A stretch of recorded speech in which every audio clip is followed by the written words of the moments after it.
আসসালামু আলাইকুম viewers. Tank যুদ্ধের ময়দানে এই সাজোয়াজানটি প্রতিপক্ষের কাছে সাক্ষাৎ মৃত্যুদূত রূপে আবির্ভাব হয়। লোহার চেইনের উপর ভর করে চলা এই hello guys, welcome back to another video. Viewer फिर से बहुत ही ज़्यादा इंटरेस्टिंग और बहुत ही ज़्यादा नॉलेजेबल वीडियो आप लोगों के साथ शेयर करने वाले हैं। वीवर बांग्लादेश के किस ज़िला में किस किस्म का टैंक जो है उसको चलाया जा सकता है, बांग्लादेश की आर्मी के जो टैंक पावर है आज हम आप लोगों के साथ शेयर करने वाले हैं। अभी तक आप लोगों ने हमारे चैनल को सब्सक्राइब नहीं किया हुआ तो जल्दी से हमारे चैनल को सब्सक्राइब कर लीजिएगा। तो without wasting the time video को स्टार्ट करते हैं।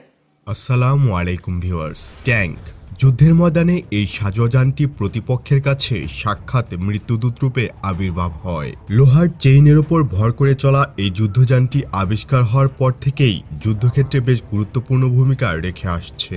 আজ থেকে প্রায় 100 বছর আগে প্রথম বিশ্বযুদ্ধে 1916 সালে প্রথমবারের মতো যুদ্ধে ট্যাঙ্ক ব্যবহার করে ব্রিটিশরা।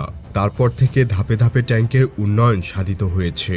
আরও আধুনিক শক্তিশালী ট্যাঙ্ক সামরিক বাহিনীগুলোতে যুক্ত হয়েছে।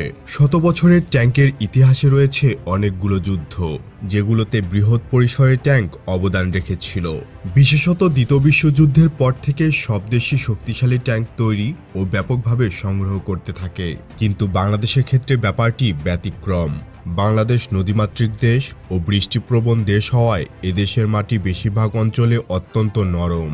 এমন মাটি পশ্চিমা, রাশিয়ান এবং চীনা ভারী ট্যাঙ্ক চলাচলের জন্য পুরোপুরি উপযুক্ত নয়। ফলে ওজনে হালকা ও দ্রুতগতির ট্যাঙ্ক, হালকা সাজোয়াজান ও ট্যাঙ্ক বিধ্বংসী মিসাইল এখানে অধিকতর কার্যকরী। ছবিটি ভালোভাবে লক্ষ্য করুন। ছবিতে ইউক্রেনের রাজধানী কিয়েভের মধ্যখানে অবস্থিত নদী। কিয়েভের মধ্যে থাকা একটিমাত্র নদীর কারণে রাশিয়ার সৈন্যরা কিয়েভ দখলে সুবিধা করতে পারে নাই। তাই এই নদীটির কারণে কিয়েভ থেকে সরে অন্য অঞ্চলে যেতে বাধ্য হয়েছে রাশিয়ান সৈন্যরা। তো এবার ভাবুন, কোনো বৈদেশিক শত্রু বাংলাদেশে আক্রমণ করলে তার কি অবস্থা হবে?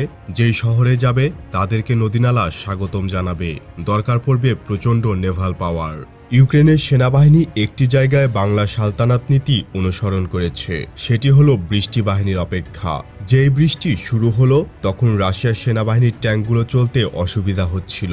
এই সুবিধাটি নিল ইউক্রেনীয় বাহিনী। তাই প্রথম দিকে প্রচুর ট্যাঙ্ক হারিয়েছে রাশিয়া।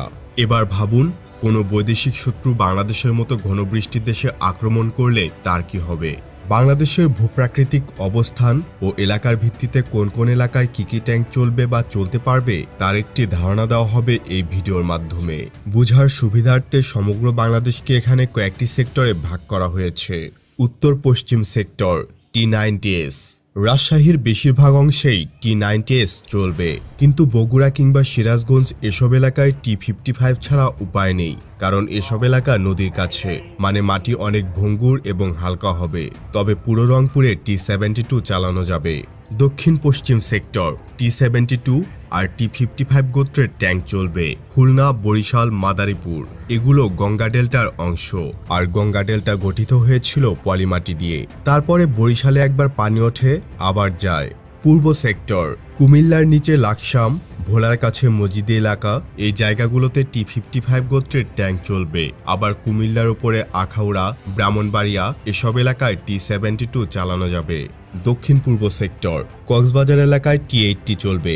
দোহাজারীতে T69, চিটাগাং শহরে T85, নাজহাল আর রাঙামাটির নিচের অংশে যথাক্রমে T72 আর MBT 2000 চলবে। আবার খাগড়াছড়ি, দীঘিনালা এসব এলাকায় T55 চলবে। উত্তর পূর্ব সেক্টর সিলেট শহর এবং পার্শ্ববর্তী এলাকা সুনামগঞ্জে T55 চলবে। আবার শায়েস্তাগঞ্জ এলাকাতে T72 চলবে। উত্তর সেক্টর ঝাঞ্জাইল, মোহনগঞ্জ, ময়মনসিংহ এসব এলাকায় T72 চলবে। আবার ঢাকা শহর ও পার্শ্ববর্তী এলাকা ভৈরববাজার, মানিকগঞ্জ এসব এলাকা T55 চালানোর জন্য উপযুক্ত। আর সদ্য কেনা লাইট ট্যাঙ্ক VT5 ট্যাঙ্ক দেশের যে কোনো স্থানে সহজে চলাচল করতে পারবে। তো আজ এতটুকুই। নতুন কোনো ভিডিও নিয়ে খুব দ্রুতই হাজির হব ইনশাআল্লাহ। সে পর্যন্ত ভালো থাকুন, সুস্থ থাকুন, ইনফরমেটিভ বাংলার সাথেই থাকুন। দেখা হবে আবারও। আল্লাহ হাফিজ।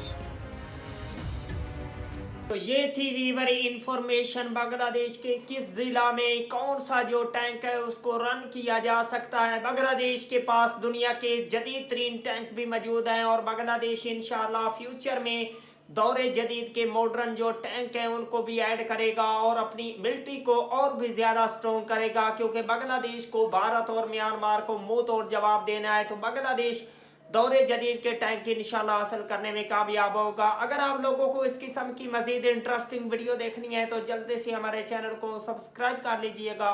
मिलते हैं आपसे नेक्स्ट वीडियो में इंशाअल्लाह, तब तक के लिए अल्लाह हाफिज़।